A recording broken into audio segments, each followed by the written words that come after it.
अस्सलाम वालेकुम जी। सबसे पहले मैं आप लोगों का बहुत ज़्यादा शुक्रिया अदा करना चाहती हूँ जिस तरह कमेंट्स में आप मेरी हौसला अफजाई करते हैं और मेरी रेसिपीज़ को पसंद करते हैं। आज मैं माल्टों को फ्रीज़ करने का तरीका बताऊँगी, इसे हम पूरा रमज़ान इंजॉय कर सकते हैं और बहुत इजी तरीके के साथ ये फ्रीज़ हो जाते हैं। और इस दुआ के साथ हम इस रेसिपी को बनाना शुरू करते हैं कि जहाँ रहें हंसते रहें और हंसाते रहें। तो चलिए जी इसे मिलके बनाते हैं। और यहाँ पे माल्टों को सेव करने के लिए सबसे पहले तो मैंने माल्टों को अच्छी तरह धो लिया है। अब मैं इसको छील लूँगी। सबसे पहले इसको छील लेना। यहाँ पे देखें जी, माल्टों को मैंने छील लिया है। एक माल्टे के मैं 3 हिस्से करूँगी इस तरह। और यहाँ पे मैं ले लूँगी एक जिप लॉक बैग। अगर आपके पास इस तरह का नहीं है तो मैं अभी आपको दिखाती हूँ कि आप इसे शॉपर में भी डाल के रख सकते हैं। इस तरह इसको फैला फैला के रखते जाना है,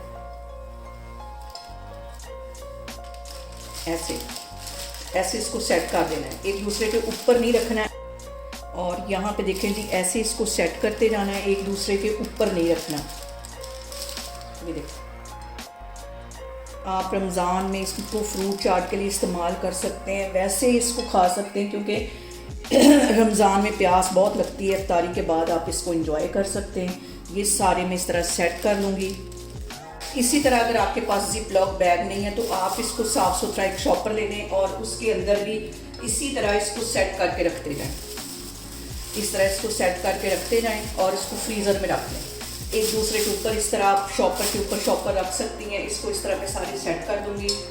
और ये देखिए, जितने आपने फ्रीज़ करने आप छील छील के इसके अंदर ऐसे सेट करके रख सकते हैं। फ्रीज़र में रख लें और जब आपने इस्तेमाल करने हो तो उससे तकरीबन 1 घंटा पहले आप फ्रीज़र से निकाल के फ्रिज में रख दें, तो ये बिल्कुल ऐसे ही हो जाएंगे जैसे कि अभी। और इस तरह आप देखिए जी, माल्टों को पूरा रमज़ान भी इंजॉय कर सकते हैं, गर्मियों में भी इसको इंजॉय कर सकते हैं। और मुझे कमेंट्स में ये बताएं कि आपको मेरी वीडियोस और मेरी रेसिपीज़ कैसी लगती हैं। और मेरी वीडियोस को ज़्यादा से ज़्यादा शेयर करें और मुझे सब्सक्राइब करें और अपना बहुत सारा ख्याल रखें। इंशाल्लाह ताला मैं एक और वीडियो में आपके सामने आऊँगी। अल्लाह हाफिज़।